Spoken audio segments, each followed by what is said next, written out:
The following is intended for mature audiences. Welcome to a world where darkness and mystery converge. Navigate the depths of horror and true crime and join a society beyond the ordinary, where buzzworthy topics, paranormal tales, and listener-submitted experiences blend into a realm of the unknown. You have crossed into a place where the unusual and the terrifying are just the beginning. My name is Ralph Anthony, and welcome to the Scream Society podcast.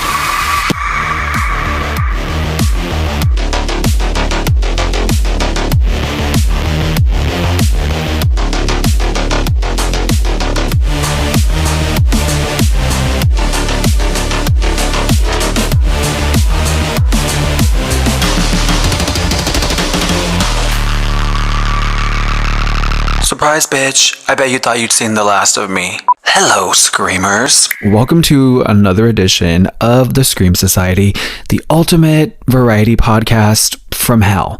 I'm your host, Ralph. Now, after many hiatuses, I am back again for now, and I truly hope you all are doing amazing out there, because in the dawn of a literal war, I've been a little worried about putting more darkness out there, but you know what? Who doesn't like to get scared during rough times? So we're going to take a detour into some truly creepy, entertaining, and maybe even some annoying topics this episode. I've also got a really cool submission that hits really close to home for me. Should I be scared? We'll see.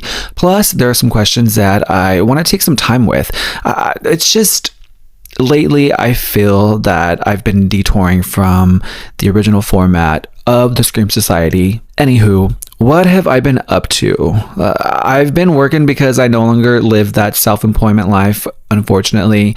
I've also been doing multiple playthroughs of Capcom's recent Resident Evil Requiem, which is just amazing. I mean, if you don't play video games and love being scared, this is an experience I think you should look into experiencing. Aside from that, I really need to lock in with the content again, though. So on that note, let's lock in. Let's get into sinister subjects. All right, kicking this thing off, I wanted to share this pretty creepy submission I was sent about a crouching creature. Again, if you have any creepy or unexplained experiences, send them to the podcast website, beacons.ai/The Scream Society. Let's get into this. When I was around 18, my friends and I used to drive around late at night. I'm from the Central Valley, where there are a ton of empty roads, farmland, and secluded areas. On one night around 3 a.m., my friends and I had gone out and were heading home. We were the only car on the road. I was in the passenger seat, staring out into the fields when I saw something. Two red lights that were pretty close to the ground were looking back at us. I thought it was like a reflection, but then they blinked. I asked if anyone else saw it, and someone in the back said yes, we all saw it. As we got closer, the headlights hit it, and we realized they weren't lights. They were eyes, bright red and locked on us. Then we saw the rest of it. It was crouched there, completely still, covered in thick, matted hair. But it didn't look like any animal. Something about it was just off. It was so creepy. It didn't react to us at all, or even run. It just stared at us. My friend hit the gas, and as we sped past it, I looked out the window, and I swear it followed us with just its head, keeping eye contact the entire time. We still all describe it the same way. We all have our theories about whatever that thing was, but I know for sure it didn't feel or look like an animal. So, as someone also from the Central Valley, California, this story obviously hit home, literally, and I got excited for this one because through the years I've heard my fair share of creepy stories, everything from a witch who resides over a road in Sanger, California, to a family that witnessed something hovering over their barn in the outskirts of Dinuba, California. So first thought for me was bear or like a mountain lion. But those sightings are rare for that area. But the other part of my little mind obviously went to Bigfoot or something of that nature. Do I believe in Bigfoot? Laugh at me all you want. I've always believed in that or something like that. Since I was a child, I used to check out books on Bigfoot constantly, sometimes even the same ones. I would record TV specials on Bigfoot. I was obsessed, but I'm curious to know what you think this was that you witnessed. I do have some theories here, though, after doing a little research.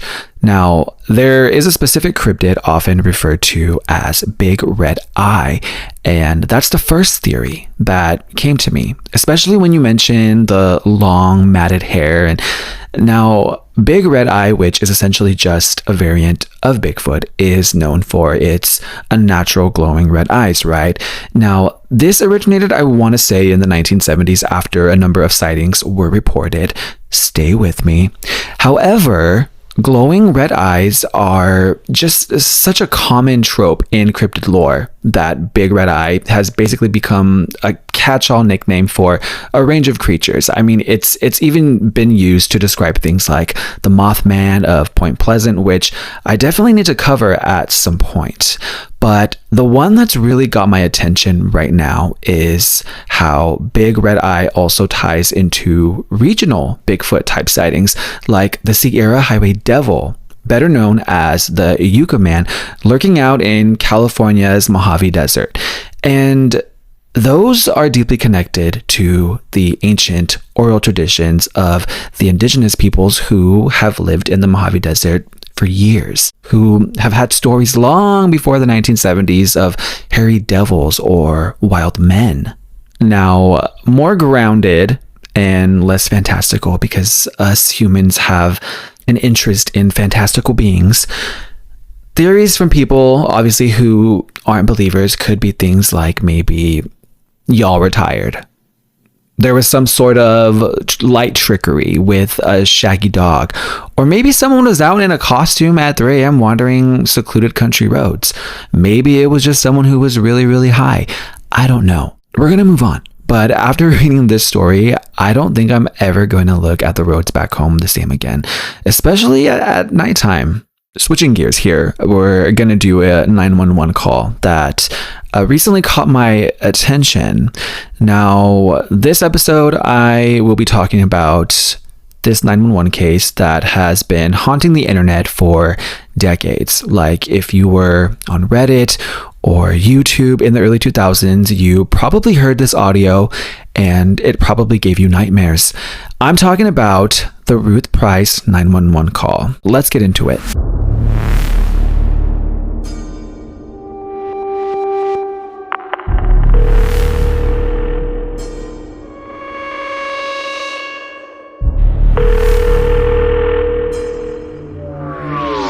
Okay, so picture this. It's 1980, like I said, San Diego, California. Ruth Price is this 80-year-old woman living alone in her apartment on 35th Street. It's a normal evening, but she starts feeling like something is just off, like she's being watched. She looks out her window and sees a man hanging around her building. Now, Ruth isn't playing around here. And good on her, because this was the 80s. Horror tropes and survival instincts weren't so openly talked about. She didn't go and check out the strange lurker. She didn't wait it out. She picks up the phone and dials 911, as she should. Well, to be factually correct here, this call was actually not a typical 911 call in the modern sense, as San Diego did not implement the 911 system until 1982. So Ruth likely dialed 0 for an operator or called the police station directly. Just for those of you who are, really on it. Well, the audio starts and you can hear she's nervous, right? She tells the dispatcher, "There's a man looking in my window." But the dispatcher, she's not really getting the address right away.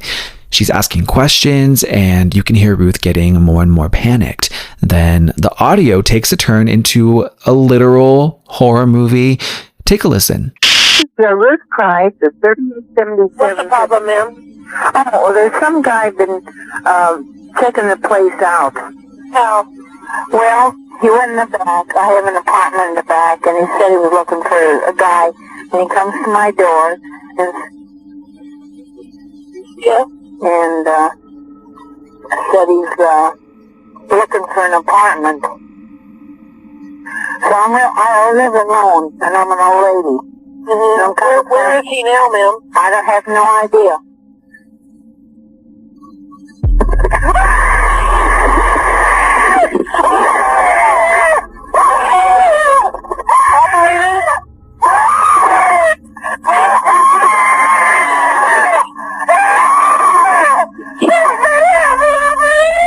For years, this audio was the ultimate lost mystery. People on the internet were convinced we were listening to a live murder.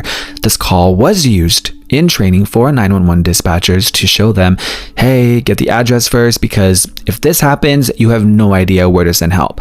Because for the longest time, nobody knew who Ruth was, where she lived, or if she even survived. People thought it was a hoax, or worse, this unsolved case, right? So netizens have been sharing and talking about this for years, stating this call captures an actual murder. But wait, there's a twist, and it's actually a good one for once. Remember I said I wasn't going so dark this episode? Now, around January of 2022, online netizens, bless them, started digging through old newspaper archives from San Diego dating back to 1980, and they found it. A tiny little blurb in the paper from November 3rd, 1980. So, as it turns out, a man did break into Ruth's apartment. He grabbed her from behind and started choking her while she was on the phone. That's what those screams were. That's what we heard. Her fighting him off, and guess what? Ruth won. She fought him so hard that the guy got spooked and ran away. Then the police showed up. She was okay, and she actually lived for another 14 years before passing away peacefully at the age of 80 in 1994. So the murder of Ruth Price was actually the survival of a bad bitch. We love a happy ending, don't we? Well, in true post-credit scene style, according to that 1980 newspaper report from the San Diego Evening Tribune, the person who broke in and attacked her was described simply as a youth. Ruth told the police at the time that she had never seen the guy before and had absolutely no idea why he was targeting her. In the call, Ruth mentions that he had come by earlier claiming he was looking for a guy or an apartment. Some theories have stated that he might have been a confused and very dangerous burglar, or maybe it was even someone looking for a previous tenant. And since it happened way back in 1980, before, all these DNA databases and high-tech surveillance were everywhere, and because he ran off into the night, he was never identified or caught, leading me to think that this guy could still be out there, changed from this experience perhaps, or up to no good, or maybe dead. Was that too much? Let's take a break.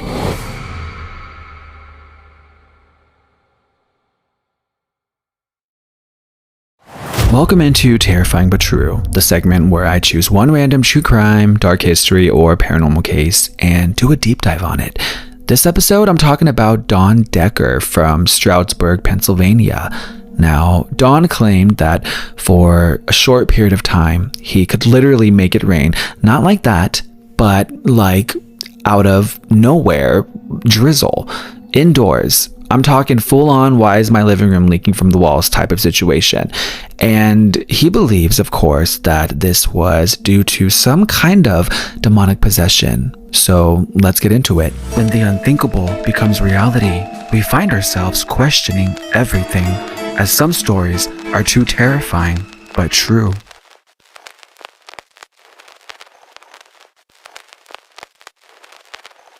Don's bizarre experience began in February of 1983, shortly after the death of his grandfather, 63-year-old James Kishaw. James had died of cirrhosis of the liver and his funeral was held on February 24th, 1983 in Stroudsburg. Now, Don, who was 21 at the time, had been granted a furlough from the county jail to attend.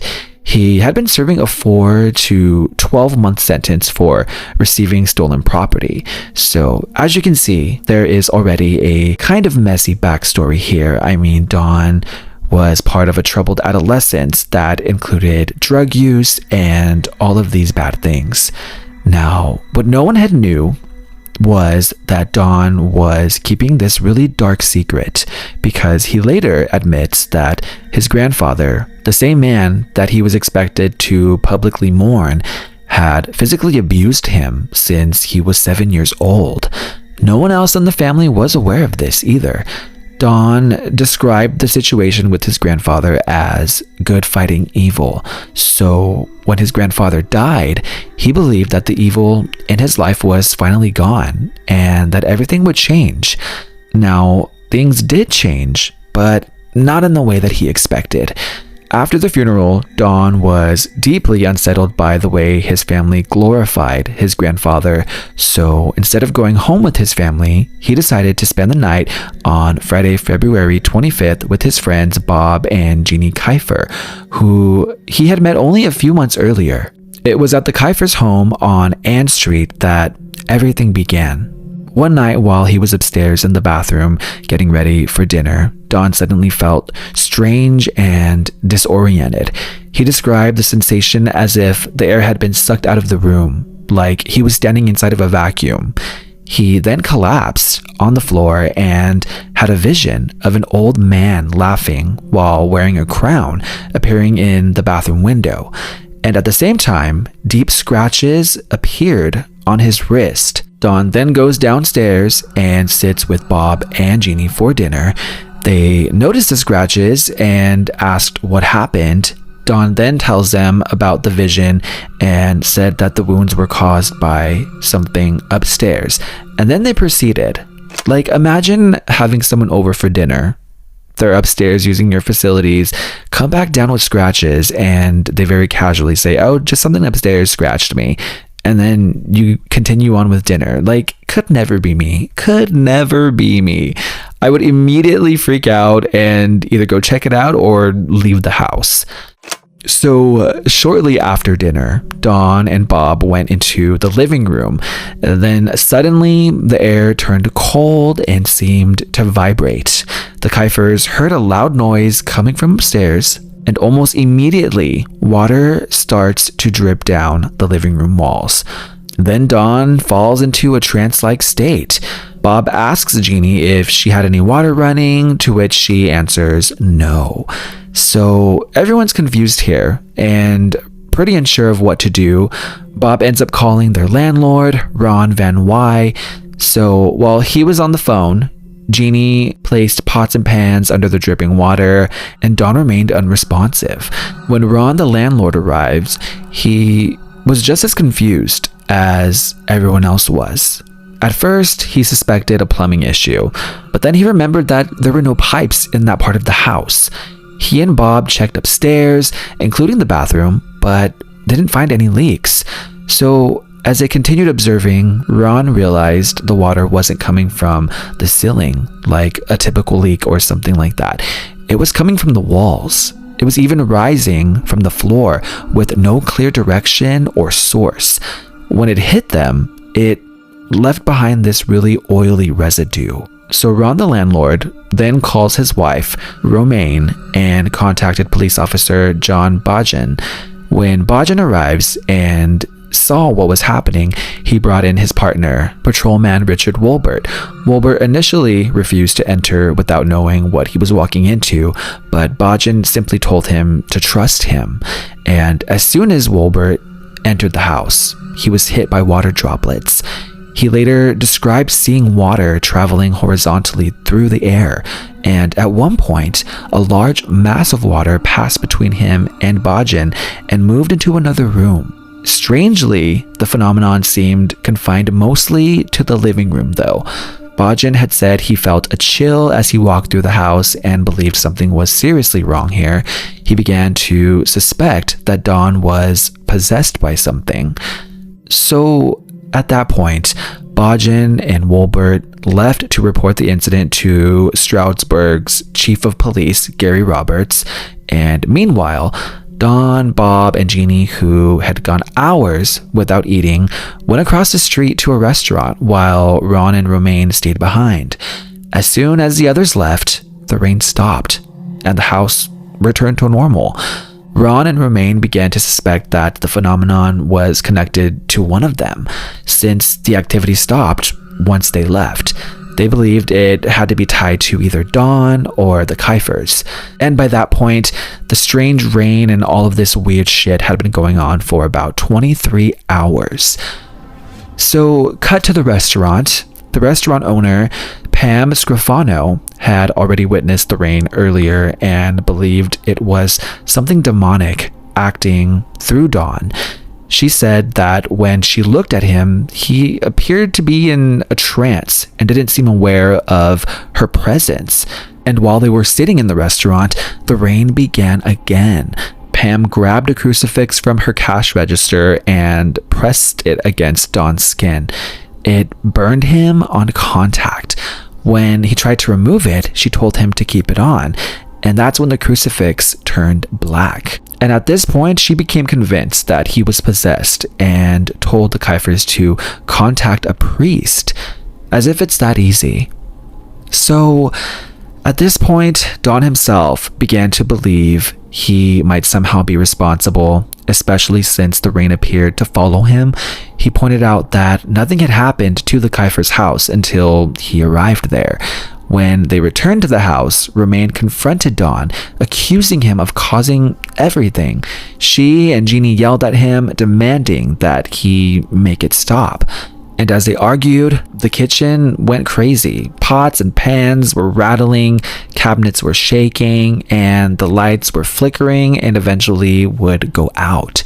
That's when Dawn says that he was allegedly lifted off the floor and his torso twisted. One witness claimed a green glow surrounded his body. He was suspended briefly, then thrown about 5 feet across the kitchen into a corner. He described the sensation as if something was pushing his entire body at once and said it terrified him. After he landed, new scratches appeared, this time forming a cross near his inner elbow. Romaine believed an evil spirit was responsible for this. Jeannie then began reading from the Bible and attempting an exorcism herself. As she did this, the rain began striking only her. A few hours later, Officers Bajan and Wolbert returned with Chief Gary Roberts, a known skeptic.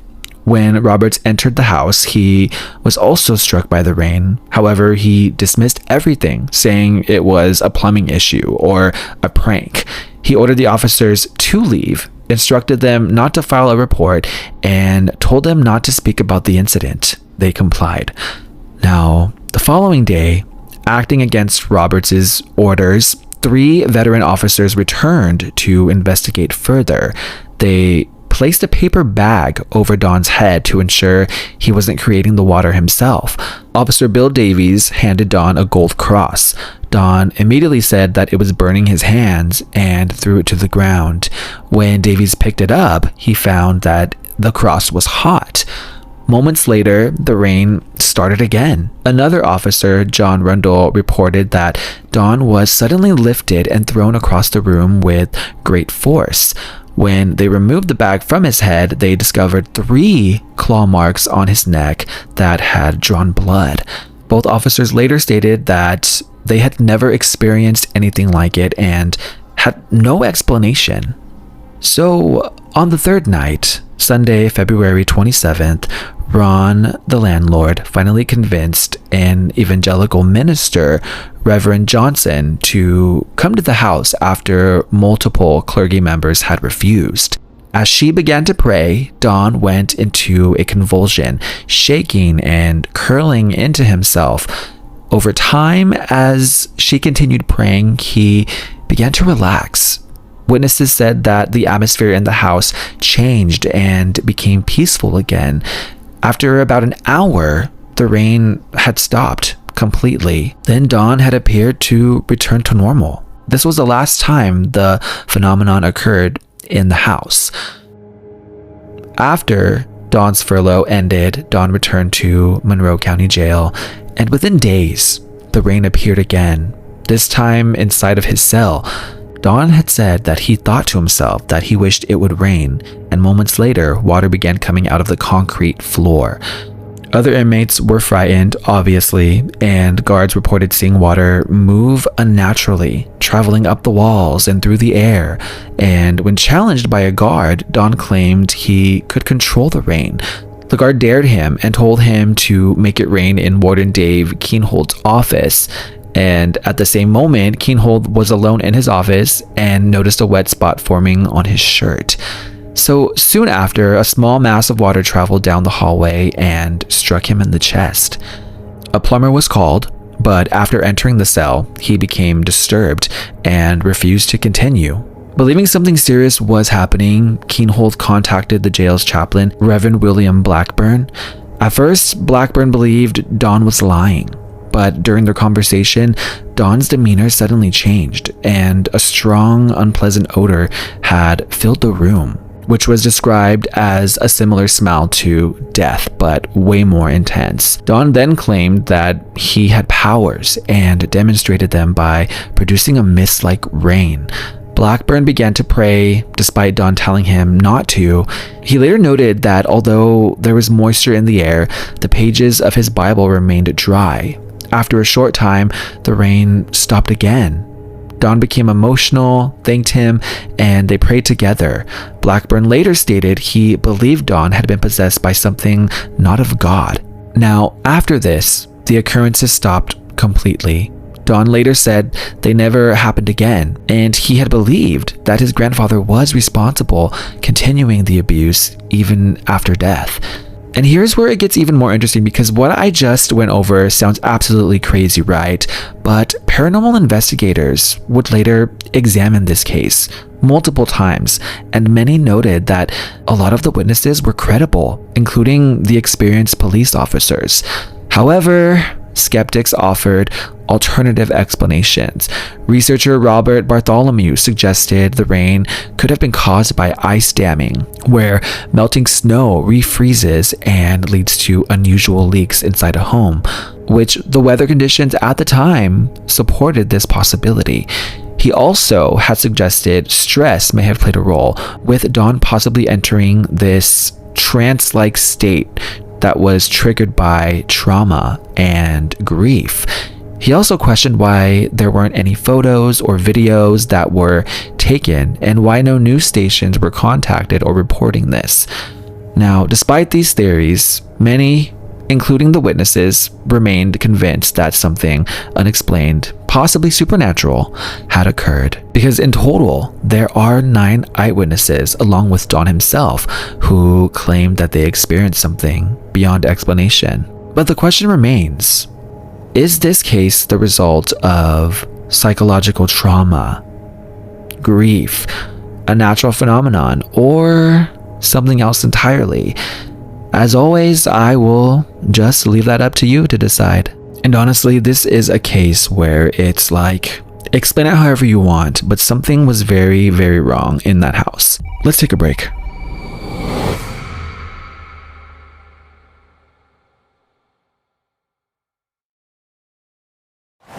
I am back. Now, let's get into Ralph versus the Rot, where I answer your questions while doing my best to give you perspective and or a little advice.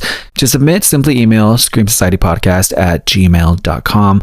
My inbox is always open over on Instagram @screamsocietypodcast, or click the anonymous submissions link in all my bios. Don't be shy. Stop being shy. And you can also send in your scary stories like the one I did earlier. And remember, everything remains anonymous. It's that simple, babes. What shows or podcasts have you been into?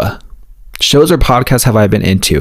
I unfortunately don't watch shows. I don't understand what is wrong with my attention span lately, but I don't understand. Like, I can't get into a show. As far as podcasts, I will always support my buddies and my friends. I love the Charmed podcast, House of Hollowell, the Rewatch podcast. I'm a very strict creature of habit. I like to watch shows that I already know. Like, I will rewatch Charmed a million times. I'll rewatch Buffy. All those shows from like when I was younger. I think the shows now just don't, like, I don't know. Everything's trying to be like the next cinematic experience. But yeah, podcast, House of Hollowell. I listened to Poison Touch, which, shout out Jake. He's amazing. The guests he gets on there, the submissions that he gets, it's all so good. Super scary. Love Josh. He does a horror podcast where he critiques on horror films that he just watched, and I've been on both of those previous to. And I've also been watching a lot of streamers lately. Oh my god, there is one who is on my guest wish list. Devo. So funny. He's just hilarious and so animated, and his whole aesthetic and just his vibe is so fucking cool.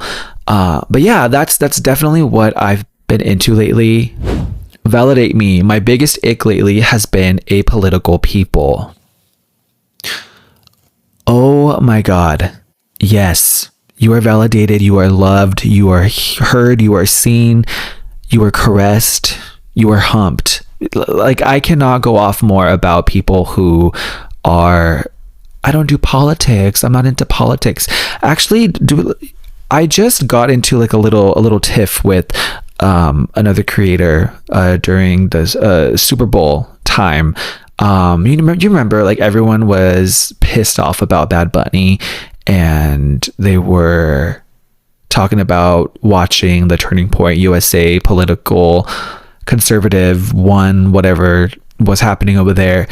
And I had posted a meme that did pretty okay on Instagram of an artist who was singing a country song, and you didn't understand anything she was saying. Like, it was just all jumbled words and mumbling. And because my argument was like, here you all were complaining about Bad Bunny, saying how you weren't going to understand him, and they should be speaking English at the Super Bowl because it's an American event, and all this stupid shit. And I post that saying, like, y'all the same people saying all that you don't understand. I don't even know what this bitch is saying. She's singing in English, allegedly. And I rubbed some people the wrong way. Things got misunderstood. People thought I was posting about them when I really wasn't. If I have something to say, I will go to you directly. And it just got this whole big old thing. And then this person was like, I don't do politics and blah, blah, blah, blah, blah. Like, just enjoy the music. And like, right now is not the time to be doing that. Unfortunately, as much as it sucks to say that, because what is happening in this world right now, literal war. I'm not saying be this person who just talks about politics all the time, because I mean, that gets really exhausting. All I'm saying is stand for something, educate yourself, truly educate yourself. Don't rely on TikTok. Don't rely on social media. Don't even rely on podcasts like myself. Like, go and do some digging yourself and inform yourself and stand for something. That's it. Stand for something, girl. Did you ever used to get scared of any cover of a movie when going to Blockbuster or Hollywood Video as a kid? Mine was Jack Frost, the horror movie. Oh my god, memory unlocked. Dude, like, this is why millennials are so nostalgic, because we had cool shit. We had the coolest shit growing up, and it just wasn't so saturated with like social media and content and dance trends. And like, we just, on a Friday night, all we did was go to a movie store and either rent a game, rent some movies, and like browse a little bit. But this is so awesome. Yeah, I would go to Blockbuster with my dad and my mom sometimes, and I like loved to be scared as a kid, apparently, because I would always go to the horror section and I would be so freaking scared of the Leprechaun movie cover. That one, and there was another like low budget one called like Uncle Sam, where he looked really scary too. There was a lot of like low budget horror films in those stores. But yeah, that's a great question. A huge thank you to those of you who submitted to the podcast. Make sure to get those questions in. Always remember to keep it respectful and honest. As for me, check out the links in bio on the podcast socials and support a homosexual in need by buying some merch. And until next time, I'll scare you all on the next episode. Surprise, bitch. I bet you thought you'd seen the last of me. Thank you for tuning into the Scream Society podcast, hosted, written, produced, and edited by yours truly, Ralph Anthony. Help the society grow by subscribing on your favorite platform and leave a rating and review. I always strive for 5s. Have a horror or paranormal experience? Want me to answer your questions on the show? Submit to beacons.ai/The Scream Society. Connect with the podcast on Instagram, TikTok, and YouTube at Scream Society Podcast. And until next time, I'll scare you on the next episode.